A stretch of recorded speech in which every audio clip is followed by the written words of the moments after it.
আজকে আমরা একটা রোমান্টিক পার্ট নিয়ে আলোচনা করব।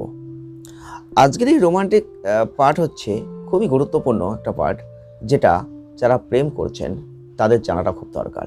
হ্যাঁ বন্ধুরা, আজকের ভিডিওয় আমরা গুরুত্বপূর্ণ 4টে লক্ষণ বলবো, আর এই 4টে লক্ষণে 4টে স্পর্শ বা ছোঁয়া যাই বলুন না কেন, এটা নিয়ে আলোচনা হবে। আজকের টপিকটি একটু অন্যরকম, তাই যারা যারা প্রেম করছেন, প্রেমে আছেন, তাদের অনুরোধ করব ভিডিওটি প্রথম থেকে শেষ অবধি দেখবেন, তাহলে বিষয়টা বুঝতে পারবেন। এবং আপনারা এগুলোকে একটু ফলো করে জাস্ট কমেন্ট করবেন আমার এই কথাগুলো কতটা আপনাদের সাথে মিলছে। দেখুন, প্রেম মানে একটা স্পর্শ, প্রেম মানে একটা ছোঁয়া, প্রেম মানে একটা রোমান্টিক অনুভূতি, এটা আমরা কেউ অস্বীকার করব না। আর আমাদের লাইফে প্রেম প্রত্যেকের জীবনেই কিছু না কিছু সময় এসেছে, আসছে, আসবে, এটাই স্বাভাবিক।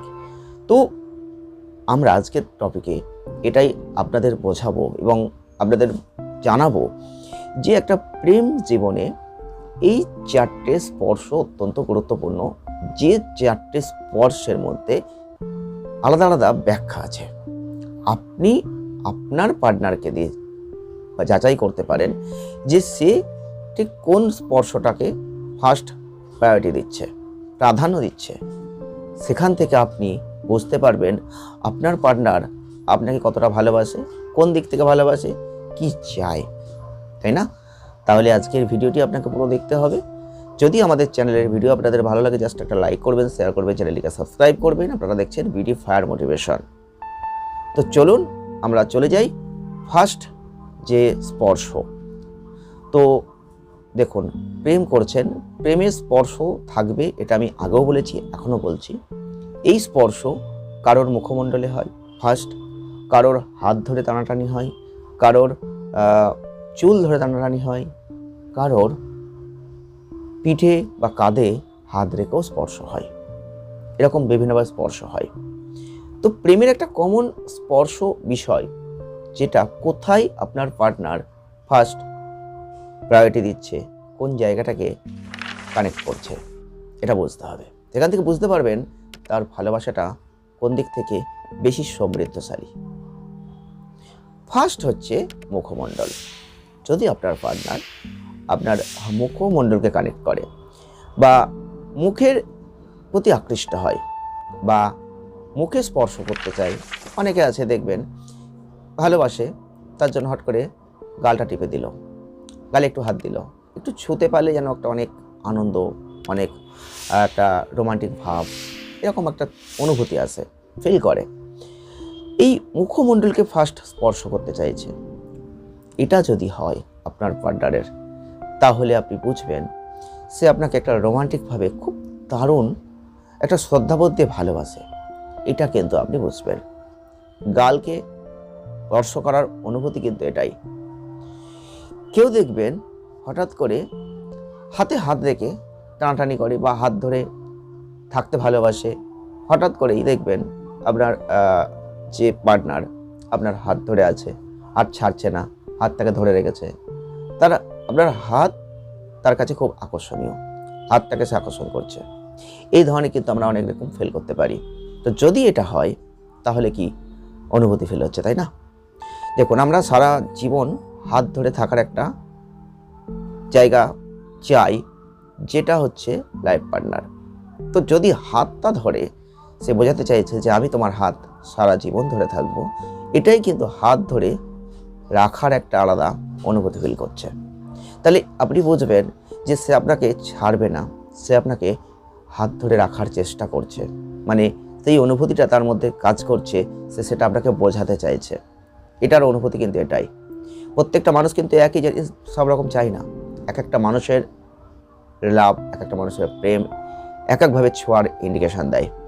তাহলে যদি এটা হয় তাহলে কিন্তু আপনি এটা আশা করতে পারেন।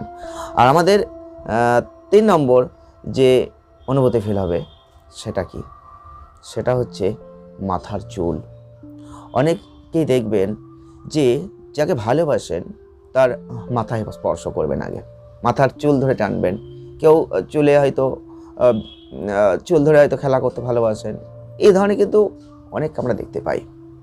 যদি কেউ লাইফ পার্টনার আপনি দেখছেন যে আপনার চুল ধরে টানাটানি করছে, সেটা কিন্তু উভয়ের মধ্যে হতে পারে। আমি কিন্তু বলছি না যে শুধুমাত্র ছেলের ক্ষেত্রে মেয়ের হবে, মেয়ের ক্ষেত্রে ছেলে হবে, তা বলা যাচ্ছে না। এখানে পার্টনার মানে যে কেউ হতে পারে। অনেক মেয়েরাও কিন্তু অনেক ছেলেদের ইচ্ছা করে চুলে মুড়ি হয়ে টানে, কারণ কি ভালোবাসে, জাস্ট চুল ধরে টেনে দিল। এই ধরনের একটা কিন্তু ব্যাপক জায়গা আমরা দেখতে পাই। তাহলে চুল ধরে টানার অর্থটা কি, চলুন একবার দেখে নিই। এই চুল ধরে টানার অর্থ দেখবেন সে আপনার প্রেমে এতটাই মুগ্ধ, সে আপনাকে আঁকড়ে ধরতে চাইছে। এই চুল ধরে টানাটানির ক্ষেত্রটা কিন্তু কম যে আমরা দেখি তা কিন্তু নয়। আপনারা দেখবেন আদর প্রেম জীবনে একটা গুরুত্বপূর্ণ পার্ট, আর সেটা যে কোনোভাবে হতে পারে। তাহলে এই চুল ধরে টানার বিভিন্ন রকম অর্থ কিন্তু রয়েছে। তাহলে সব থেকে বড় হচ্ছে প্রেমে যে সে ছটফট করছে সেটা সে বোঝাচ্ছে। আর আমাদের লাস্ট 4 নম্বর যে লক্ষণ, সেটা হচ্ছে কাঁধে বা পিঠে হাত। আমরা কখন কারোর কাঁধে বা পিঠে হাত দিয়ে জানেন? যখন তার আর কোনো পথ থাকে না, যখন তাকে বোঝানো হয় পিঠে বা কাঁধে হাত দিয়ে, জাস্ট আমি আছি পাশে, একটা ছোট্ট নীড়ের মতো। যখন তার কেউ নেই, কিচ্ছু নেই, সর্বহারা, তখন তার পিঠে বা কাঁধে কেউ হাত দিয়ে বলে আমি তোমার পাশে আছি, সারা জীবন আছি, সঙ্গে আছি। আর ভালোবাসার ক্ষেত্রে দেখবেন আঁকড়ে ধরতে সকলেই চাই, একটা ছোট্ট নীড়ের মতো, তাই না? তাহলে এই রোমান্টিক জীবন দারুণ হতে চলেছে। যদি কেউ কাঁধ বা পিঠে হাত দেয়, তাহলে জানবেন যে সে সারা জীবন আপনাকে সঙ্গে নিয়ে একটা ছোট্ট ঘর বেঁধে জীবনকে অতিবাহিত করতে চায়। কিন্তু একটা কথা মাথায় রাখতে হবে, এই 4টে লক্ষণ না থাকলে যে আপনার লাভ রিলেশন ঠিক চলবে না তা নয়। কিন্তু এখানে বলা হচ্ছে যে একটা ভালোবাসার মানুষকে যদি আপনি দেখেন, বা আপনার লাইফ পার্টনারকে আপনি দেখেন, যার সাথে প্রেম করছেন, তাকে যদি ফলো করেন, তাহলে বিভিন্ন জনের ক্ষেত্রেওটা বিভিন্ন রকম স্পর্শ দেখা যায়। ভালোবাসার লাইফে ছোঁয়া থাকবে, এটা স্বাভাবিক, আদর থাকবে স্বাভাবিক, রোমান্টিক অনুভূতি থাকবে, এটাই স্বাভাবিক। কিন্তু বিভিন্ন জনের বিভিন্ন রকম প্রকাশভঙ্গি থাকে, একজনের প্রকাশভঙ্গি বিভিন্ন রকম হয় না। তাই জন্য বলছি, কেউ দেখবেন কারো চুল ধরেই সবসময় বসে থাকবে, চুল ধরে খেলা করতে খুব ভালোবাসবে, কেউ হাত ধরে টানাটানি হাত ছাড়বে না, কেউ মুখে সবসময় গাল টেপার চেষ্টা করবে বা মুখে হাত দেওয়ার চেষ্টা করবে, আর কেউ সবসময় দেখবেন যে কাঁধে বা পিঠে হাত বোলানোর চেষ্টা করবেন। তাহলে এক একজনের অনুভূতি এক এক রকম, তার আলাদা আলাদা ব্যাখ্যা রয়েছে। তো আজকের ভিডিও আমরা এটাই আলোচনা করলাম যে একটা প্রেম জীবনে এই 4 ধরনের স্পর্শ, 4 ধরনের কথা বলছে। তো কেমন লাগলো ভিডিওটি অবশ্যই জানাবেন। আপনার লাইফ পার্টনার কি আপনার সাথে কীভাবে স্পর্শ করতে চায়, কীভাবে স্পর্শ করছে, মিলছে কি না, আমাদের একটু কমেন্ট করে জানাবেন, খুব ভালো লাগবে। দেখাবে নেক্সট ভিডিও নতুন কোনো টপিক নিয়ে। ওকে, ধন্যবাদ।